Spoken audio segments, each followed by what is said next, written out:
Chai with Chitra. உங்களை ஒரு சிறந்த பின்னணி குரல் கொடுக்கின்ற கலைஞராக மாற்றினதில் யார் யாருக்கெல்லாம் பங்கு இருக்கு?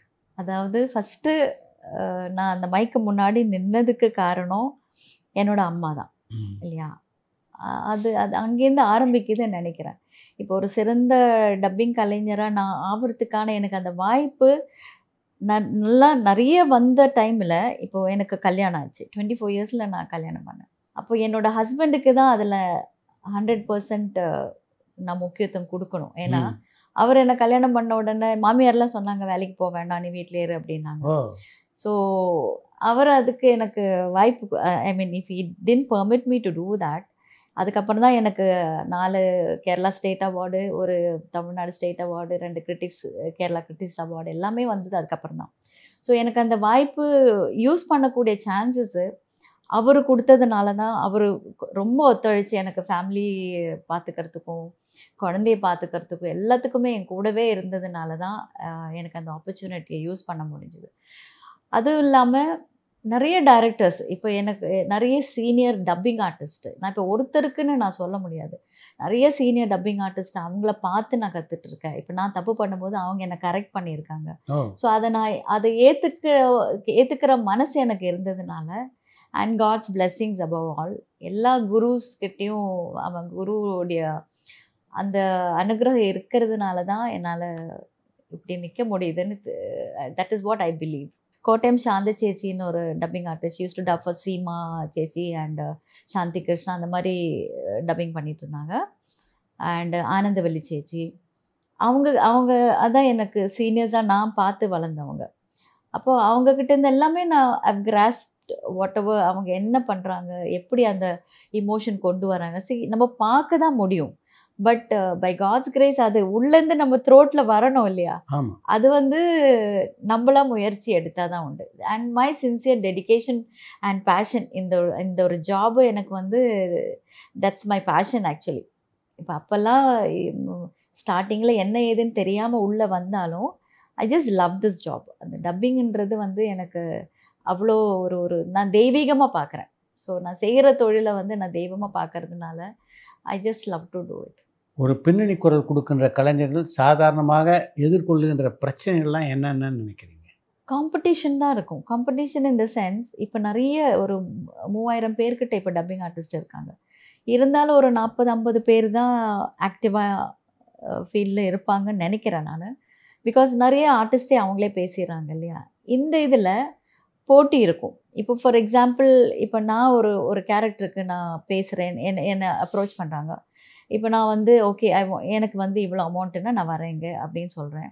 அப்போ இன்னொரு ஆர்டிஸ்ட் ஐயோ அது ரொம்ப ஜாஸ்தியாக இருக்குங்கன்னு ஃபீல் பண்ணுவாங்க, இன்னொரு ஆர்டிஸ்ட்டை காண்டாக்ட் பண்ணுவாங்க. இப்போ அவங்க இல்லைங்க எனக்கு இவ்வளோ கொடுத்தாலும் நான் பண்ணுறேங்க அப்படின்னு அக்செப்ட் பண்ணுவாங்க, இல்லை இன்னும் கொஞ்சம் கம்மியாக பண்ணுறேன்னுவாங்க. ஸோ தேல் கோ ஃபார் தட். ஸோ இந்த மாதிரி நம்ம டேலண்ட் இருந்தாலும் even if we have proved a lot, காம்படிஷனுங்கிறது இந்த மாதிரி பிரச்சனையில், பண பிரச்சனையில் வரும். மற்றபடி ஃபார் எக்ஸாம்பிள், இப்போ நானே நேரிட்ட ஒரு பிரச்சனை, தேவயானி மேம்க்கு நான் நிறைய படங்கள் பேசிட்டேன். இப்போ காதல் கோட்டை, தொட்டாச்சி நீங்கிலேருந்து நிறைய படங்கள் வரிசையாக பேசிகிட்டே வந்தேன். திடீர்னு இன்னொரு படத்துக்கு தேவயானியே கூப்பிட்டேம்மா ஊரில் இருக்கீங்களா, இந்த மாதிரி ஒரு படம் பண்ணியிருக்கேன், நீங்கள் பேசணும். நான் சொன்னேன் ஊரில் தான் இருக்கேன், நான் பேசுகிறேங்க அப்படின்னு. ப்ரொடக்ஷன்லேருந்து ஃபோன் வந்தது, நாளைக்கு ஸ்டார்ட் பண்ணலாங்க, கார் வரும், நீங்கள் அப்போல்லாம் ப்ரொடக்ஷன்லேருந்தே வண்டி வரும், ஸோ வெயிட் பண்ணிட்டு நீங்கள் வந்துடுங்க அப்படின்னு சொன்னேன். ஓகே சொல்லியாச்சு, ரெமுனரேஷன் பேசியாச்சு. நான் நெக்ஸ்ட் டே மார்னிங் காருக்காக வெயிட் பண்ணிகிட்ருக்கேன். 1 hour ஆச்சு, 2 hours வண்டி வரல. ஸோ ப்ரொடக்ஷனில் கூப்பிட்டு கேட்டோன்னு சொன்னாங்க, அம்மா ஒரு இன்னொரு 2 days வெயிட் பண்ணுங்கள், இன்னும் கொஞ்சம் எடிட்டட் போர்ஷன்ஸ் வர வேண்டியிருக்கு, அதனால் கொஞ்சம் வெயிட் பண்ணுங்கள், வில் டூ இட் டுகெதர். நாங்கள் ஓகேங்க அப்படின்னு. நான் வேறு எதுவுமே நினைக்கவே இல்லை. அப்புறம் கொஞ்ச நாள் போயும் 2 days ஆச்சு, 4 days ஆச்சு, ஃபோனே கிடையாது, என்ன எதுன்னே தெரியல. அப்புறம் எனக்கு விஷயமே தெரியாது. Then I came to know another artist replaced and பேசிட்டாங்கன்றது தெரிய வந்தது. So I just left it like that. அது எப்படி நான் யூனியனில் அப்போ ஜாயின்ட் செக்ரட்டரியாவோ வைஸ் பிரசிடென்டாக ஏதோ ஒரு போஸ்ட்டில் இருந்தேன். அப்போ ஒரு கம்ப்ளைண்ட் வந்தது.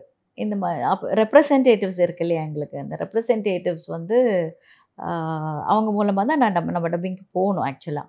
ஸோ அவர் வந்து ஒரு ஒரு ரெப்ரசன்டேட்டிவ் கம்ப்ளைண்ட் லெட்டர் கொடுத்துருந்தாரு அந்த ஆர்டிஸ்ட் மேலே.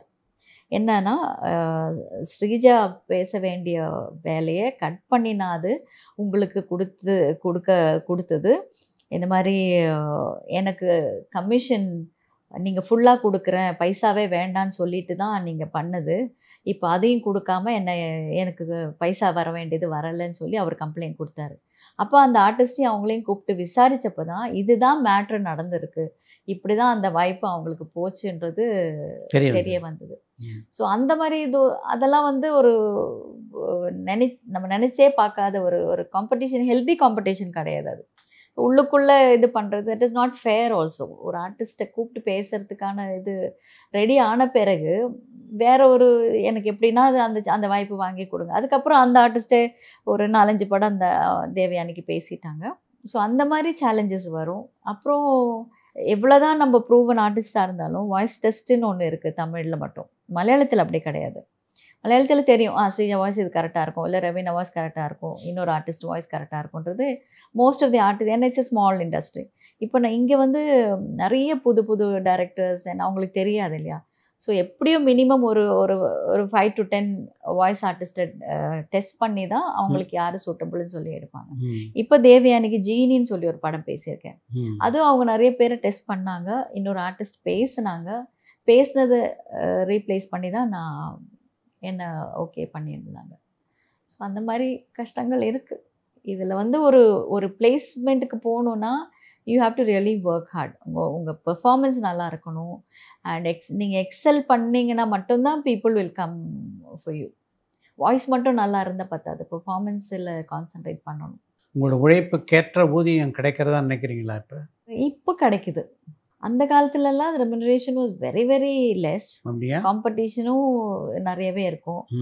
அப்போல்லாம் வந்து என்ன சொல்கிறது, கம்மி ஆர்டிஸ்டாக இருந்தால் கூட ரெமுனரேஷன் டப்பிங் ஆர்டிஸ்ட்டுங்கிறதுக்கு பெரிய மதிப்பு ஒன்றும் அப்போ கிடையாது. இப்போ இந்த வேல்யூஸ் ரியலி இப்போது நம்ம தலைவர் ராதா ரவி அண்ணா வந்து யூனியனில் ரொம்ப ஸ்ட்ரிக்டாக இருக்கார். லைக் ஆர்டிஸ்ட்டுக்கு மினிமம்னு ஒன்று இருக்குது. அதுக்கு மேற்கொண்டு நம்ம என்ன டிமாண்ட் பண்ணணுமோ we are able to do that.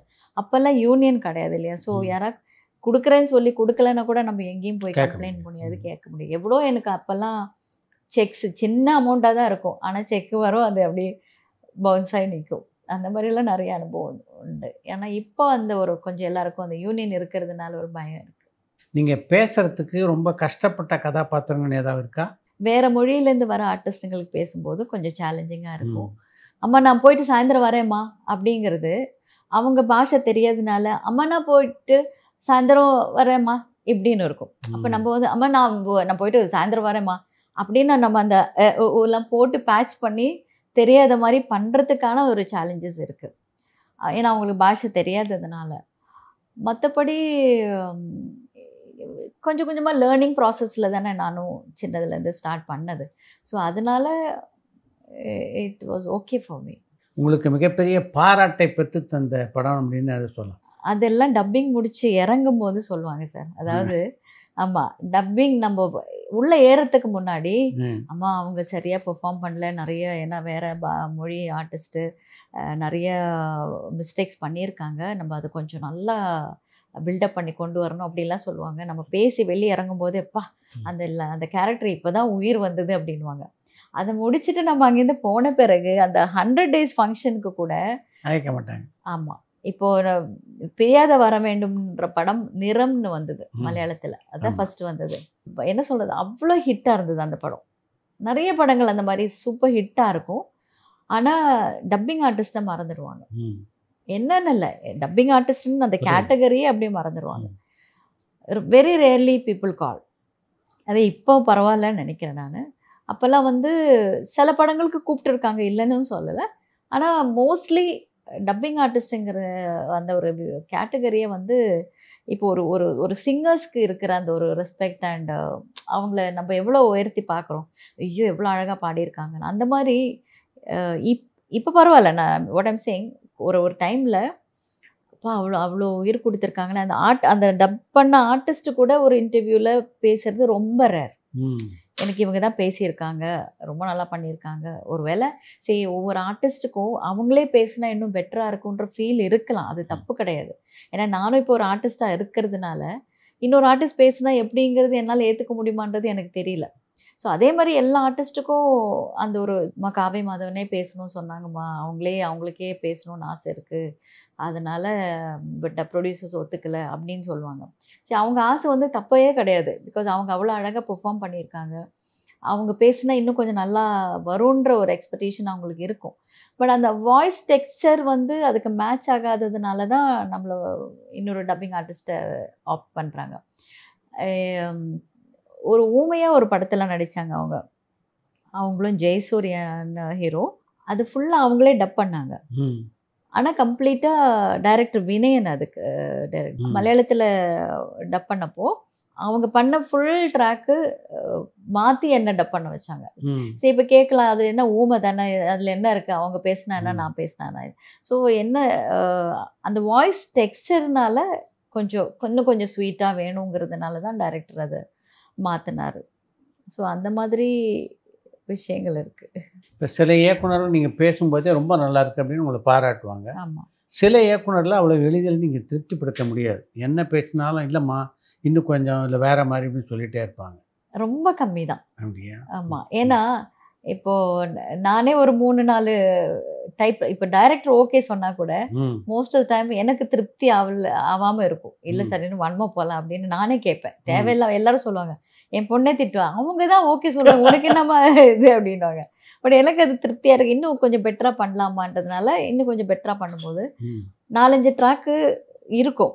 அப்போ டைரக்டர் என்ன சொல்லுவார்னா, ஏம்மா இப்படி பேசினா எனக்கு எல்லா ட்ராக்கும் நல்லா இருக்குது, ஒவ்வொரு ஒன்னொன்று விதவிதமாக இருக்குது, ஸோ இப்படி பேசினா என்ன பண்ணுறது அப்படின்னு தான் கேட்டிருக்காங்களே தவிர எங்கே நம்மளுக்கு ஒரு மனசில் இடிக்கும்னா இப்போ லேட் அது வந்து இப்போ பழைய டைரக்டர்ஸ் கிடையாது, புது டைரக்டர்ஸுக்கு என்ன வேணுன்றது சொல்ல தெரியாது, சொல்லி காமிக்க தெரியாது. ஸோ என்ன சொல்லுவாங்க, வில்கோ வன்மோ அப்படின்வாங்க. சரி ஒரு 2 வாட்டி 3 வாட்டி 1 மோர் போயிடுவோம். அப்புறம் என்ன வேணுன்றது சொல்ல மாட்டாங்க. அதனால சார் என்ன வேணும்னு சொல்லுங்கள், அதுக்கேற்ற மாதிரி பண்ணுறேங்க அப்படின்னு. ஸோ இல்லை அந்த இடத்துல கொஞ்சம் ஹை பண்ணிக்கோங்க, இல்லைன்னா இன்னும் கொஞ்சம் சாஃப்ட் பண்ணிக்கோங்க, அது சொன்னால் தானே நம்மளுக்கு தெரியும். எந்த டப்பிங் ஆர்டிஸ்ட்டுக்காக இருந்தாலும் அப்படி தான். ஸோ அதனால் அந்த மாதிரி மென்டல் கொஞ்சம் ப்ரெஷர் நம்மளுக்கு இருக்கும். சில பேர் சைலண்ட்டாகவே இருப்பாங்க, நம்மளை பார்க்க கூட மாட்டாங்க, அப்படி உட்காந்துருவாங்க. ஆமாம், அந்த மாதிரிலாம் அனுபவம் இருக்குது. இப்போ ஒரு டப்பிங் ஆர்டிஸ்ட் வந்திருக்காங்க, ஃபர்ஸ்ட் ஆஃப் ஆல் ஒரு நல்ல ரேப்போ இருந்தால் தான் அந்த ஆர்டிஸ்ட் கிட்டேருந்தே நம்ம ஒர்க்கை எக்ஸ்ட்ராக்ட் பண்ண முடியும் இல்லையா. இது வந்து நம்ம எதுக்கு பண்ணுறோம், அந்த கேரக்டரை நல்லா பண்ணுறதுக்காக தானே we are trying to do that. So டைரக்டர்ஸுக்கும் அந்த ஆர்டிஸ்ட்டுக்கும் ஒரு இது இல்லைன்னா, எவ்வளோ பெரிய டைரக்டராக இருந்தாலும் அவங்க நான் பெரிய ஆளுன்னு நினச்சி உட்காந்தாங்கன்னா அந்த ஆர்டிஸ்ட்டுக்கு பயப்படுவாங்க. எப்படி சார் 1 மோர் வேணுமா, இல்லை இன்னும் நல்லா பண்ணணுமா என்னன்றது அந்த ஒரு கம்யூனிகேஷன் இல்லைன்னா they won't be able to give their full இல்லையா. ஸோ அதனால சில இடங்கள்ல அந்த மாதிரி பாதிப்பு இருந்திருக்கு. As a voice artist Tamil சினிமாலையும் மலையாளத்தில் நடித்த கதாநாயகியில் யாருடைய குரல் உங்களுக்கு ரொம்ப பிடிக்கும்? மலையாளத்தில் நயன்தாரா வாய்ஸ் நல்ல க்யூட் வாய்ஸ் தான். தமிழ் அவங்களுக்கு நான் பேசுனதில்லை, மலையாளத்தில் நிறைய பேசியிருக்கேன், என் பொண்ணும் பேசியிருக்காங்க அவங்களுக்காக. ஏன்னா மற்றவங்களதெல்லாம் வேறு மொழி ஆர்டிஸ்ட் தான் நிறைய நம்ம பேசியிருக்கிறது. தமிழில் ஷாலினி வாய்ஸ் நல்ல வாய்ஸ் தான், ஆனால் கொஞ்சம் இடையில ஒரு காற்று வர மாதிரி ஒரு ஃபீல் ஆகும் அவங்களுக்கு, அதனால தான் பேசாமல். ஏன்னா அலைப்பாயுத அந்த படத்தில் நம்மளுக்கு நல்லா தெரியும் அவங்க வாய்ஸோட டெக்ஸ்சர் என்னன்னு. சுவலக்ஷ்மி வாய்ஸ் நல்லது தான், பட் என்னன்னா தெரியாது. தேவயானியும் கியூட் வாய்ஸ், இப்பவும் அந்த சின்ன மழை வாய்ஸ் தான் அவங்களுக்கு. ஸோ வாய்ஸஸ் எல்லாமே ஓகே தான், அந்த லாங்குவேஜ் பிரச்சனைனால தான். நீங்கள் பல கதாநாயகிகளுக்கு பேசியிருக்கீங்க, இதில் யாரெல்லாம் உங்களோட மிகுந்த நட்போடு இருக்குங்க? அந்த டைமில் ரோமான்னு ஒரு ஆர்டிஸ்ட், ஷீ இஸ் ஆக்சுவலி வந்து அவங்க மலையாளம் தெரியாத ஆர்டிஸ்ட், ஆனால் அவ்வளோ அழகாக மலையாளம் படித்து டயலாக் ரெண்டர் பண்ணுவாங்க. அவங்க இந்த ஃபஸ்ட்டு படம் நோட் புக்குன்னு ஒரு படத்தில் டப் பண்ணியிருந்தேன். அந்த டப்பிங் பார்த்துட்டு அவங்க டைரக்டர்லேருந்து யார்கிட்டையும் நம்பர் வாங்கி என்னை கூப்பிட்டு அப்ரிஷியேட் பண்ணாங்க. ரொம்ப அதுதான் எனக்கு ஒரு பெருசாக வந்த ஒரு அப்ரிசியேஷன் நினைக்கிறேன். ரொம்ப ஹாப்பியாக இருந்தாங்க. அதுக்கப்புறம் இன்னி வரைக்கும் அவங்க காண்டாக்ட்லேயே இருக்காங்க. அருமை. ஆமாம். அதுக்கப்புறம் மித்ரா குரியன் காவலனில் நடித்தாங்க. காவலனில் அசினுக்கும் நான் பாதி அந்த இது ஃபோன் மேட்ரு எல்லாமே என்னோடய வாய்ஸ் வரும். மித்ரா குரியன் 2 பேருக்கும் நானே பேசியிருந்தேன். ஸோ அவங்களும் ரொம்ப அப்ரிஷியேட் பண்ணியிருக்காங்க. தேவயானி தமிழில் இங்கே வந்து நான் பேசுகிற மாதிரியே இருக்குது அப்படின்னு சொல்லி அப்ரிஷியேட் பண்ணியிருக்காங்க. ஷாலினி அப்ரிஷியேட் பண்ணியிருக்காங்க. அப்புறம் காவ்யா மாதவன் லேட்டஸ்ட் ஸ்டேஜில், ஏன்னா அவங்களுக்கே பேசுகிறோன்ற அந்த ஆசை இருந்திருக்கு இல்லையா. ஸோ லேட்டஸ்ட் ஸ்டேஜில் ஷீ பிகேம் வெரி ஃப்ரெண்ட்லி, ஃப்ரெண்ட்லியாக தான் இருந்தாங்க, இல்லைன்னு சொல்லலை. பட் அந்த ஒர்க் அப்ரிஷியேட் பண்ணுறது கொஞ்சம் லேட்டாக தான் வர ஆரம்பிச்சது. அப்புறம் இந்த புது பசங்கள்லாம் நிறைய கோபிகா நிறைய பேர் அப்ரிஷியேட் பண்ணியிருக்காங்க. உங்கள் அம்மா ஒரு நல்ல டப்பிங் ஆர்டிஸ்ட்டு, அவங்க உங்களுடைய பேச்சை கேட்டுட்டு பாராட்டிருக்காங்களா அவங்கள? அம்மா ரொம்ப என் பேச்சு கேட்கறதுக்கான வாய்ப்புகள் வந்ததில்லை. ஏன்னா அம்மா உயிரோடு இருக்கிற வரைக்கும், அம்மா 86 எனக்கு 21 இயர்ஸ் இருக்கும்போது அம்மா இறந்துட்டாங்க. அப்போ வந்து எல்லாம் சின்ன சின்ன பிட் கேரக்டர்ஸ் தான் பேசிகிட்டு இருந்தேன் நான். அப்போல்லாம் வந்து என்ன சொல்கிறது, ஏதோ ஒரு வாய்ப்பு கிடைக்குமா, அந்த கன்வீனியன்ஸ் கிடைச்சாலாச்சும் நம்ம வீட்டில் கஞ்சி காய்ச்சுவோமே, அந்த மாதிரி நிலைமையில இருந்தோம். ஸோ ரொம்ப கஷ்டப்பட்டிருக்கோம் இங்கே வந்து ஒரு ஒர்க்கு கிடைக்கிறதுக்காக. அப்போ வந்து இந்த ப்ரொடக்ஷன் மேனேஜர்ஸு எல்லாருமே அதில் வந்து ஒரு அவங்களுக்குன்னு பிடிக்கிறவங்க இருப்பாங்க இல்லையா. அந்த ஆர்டிஸ்ட்டை கூப்பிடலாம், இந்த ஆர்டிஸ்ட்டை கூப்பிடலாம், அவங்களுக்கு எதாவது பெனிஃபிட்ஸ் இருக்கோ தெரியல. பட் ஸ்டில் அதுலேயும் நம்ம மீறி எப்படியோ கடவுள் புண்ணியத்தில் கொஞ்சம் ஒரு வாய்ப்பு கிடச்சி, ஏதாவது ஒரு க்ரௌடில் ஒரு பிட்டில் அந்த மாதிரிலாம் வந்தது. வாழறதுக்காக வேலை செஞ்ச ஒரு டைம் அதெல்லாம். ஸோ அப்போ அப்படி இருக்கும்போது நம்ம ஒர்க்கை அப்ரிஷியேட் பண்ணுறதெல்லாம் ஏதோ ஒரு தொழில் செய்கிறோம், அது காசு வருது, நம்ம ஏதோ படிக்கிறோம். அப்போல்லாம் எனக்கு ஃபேட்டிமா கான்வென்ட்லேருந்து நான் படித்தேன். அம்மா அங்கே அந்த ப்ரீகேஜி ஸ்டூடெண்ட்ஸ்க்கெல்லாம் டீச்சராக இருந்தாங்க. But she was not train teacher. அதனால் கொஞ்ச நாள் தான் இருக்க முடிஞ்சது. அப்போ எனக்கு அங்கே ஃப்ரீ எஜுகேஷன் கொடுத்தாங்க. ஸோ அதனால் நல்ல ஸ்கூலில் படித்தோம். மற்றபடி எல்லாமே கொஞ்சம் கஷ்டத்தில் தான் இருந்தது. டு அ சர்டன் ஏஜ் வரைக்கும் எல்லாருமே கஷ்டப்பட்டு தான் வாழ்ந்துட்டுருந்தோம். ஸோ அப்போ வந்து அந்த கலையோ அதை ரசிக்கிறதுக்கான ஒரு நிலைமையிலையோ யாரும் இல்லை. பின்னணி குரல் கொடுக்குற கலைஞராக உங்களை எப்படிலாம் தயார்படுத்திக்கிட்டீங்க? நான் எதுவும் நான் தயார்படுத்திக்கல. பார்த்து அந்த ஃப்ளோவில் எக்ஸ்பீரியன்ஸ் ஆனது தான். எதுவுமே நான் இப்படி பண்ணணும் அப்படி பண்ணணுன்றது நான் தயார்படுத்திக்கிட்டது ஒன்று தான். எனக்கு அப்போல்லாம் ஸ்டார்டிங்கில் சிரிப்பே வராது. ஆமாம், சிரிக்கணுன்னா பயம் வந்துடும். அந்த பேய் மாதிரி சிரிக்கிறது அதெல்லாம் வந்து எனக்கு ரொம்ப பயம் வராது. ஏன்னா வீட்லேயே வந்து கொஞ்சம் சத்தமாக சிரித்தோன்னா அம்மா கத்துவாங்க, என்ன பொட்டை பொண்ணு இவ்வளோ சத்தமாக சிரிக்கிற அப்படின்னு திட்டுவாங்க. ஸோ அந்த மாதிரியே நாங்கள் வளர்ந்ததுனால அந்த ஓப்பனாக சிரிக்கிறதெல்லாம் தெரியாது. அது மட்டும் கொஞ்சம் வீட்லேயே கொஞ்சம் சிரித்து கண்ணாடி முன்னாடி சிரித்து பார்த்து தான் கொஞ்சமாவது சிரிக்கிறதுக்கான ஒரு இது இல்லைன்ட்டு. அது மற்றபடி எதுவும் ட்ரைனிங் எதுவும் கிடையாது. I didn't train my self. அப்படியே அந்த கேரக்டருக்கு என்ன வேணுமோ அதை உள்வாங்கி அந்த கேரக்டரை ஸ்டடி பண்ணி மனசில் அவங்க தான் நினச்சிப்பேன்.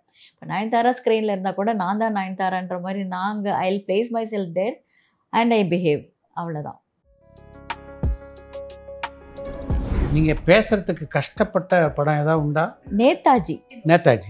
அந்த படம். அந்த டைரக்டர் என்ன பண்ணாருன்னா அன்எடிட்டடாக கொண்டு வந்தார். அன்எடிட்டடாக எவ்ரி ஷாட்டில் அவர் வந்து என்னை கற்று வச்சார். உங்களுடைய திரைப்பயணத்தில் 2002 2003 அப்புறம் ஒரு கேப்பு. 2006 என்னமோ எனக்கு கேரளாவில் ஒரு சின்ன யூனியன் ப்ராப்ளம் இருந்தது. Actually I don't deserve that. எந்த காலகட்டத்தில் நடிக்கலான்னு ஸ்டேஜாக தோணுச்சு? கண்டுகொண்டேன். அதில் ஒரு மாடல் யாரோ நடிச்சிட்டு இருந்தாங்க போல இருக்கு. பட் அது வந்து he was not happy. So she couldn't do justice to that role. சின்ன 2 சீன் தான். எப்படி இருந்தது சங்கர் இயக்கத்தில் நண்பன்? அந்த பிரசவம் எடுக்கிற மாதிரி ஒரு சீன் இருக்கும். அதாவது இப்போ சங்கர் சார் இங்கே தான் உட்காந்துருக்காருன்னு வச்சுக்கோங்களேன். ஒன் மோர் போயிட்டு இருந்தது. ஸோ எனக்கும் தெரியல எதுக்கு ஒன் மோர் போகிறாங்கன்னு. பரபரப்பான சினிமா செய்திகள், நட்சத்திரங்களின் பேட்டிகள், சினிமா வரலாறு ஆகியவற்றை பார்க்கவும் படிக்கவும் உங்களுக்கான இணையதளம் tourantalkies.co.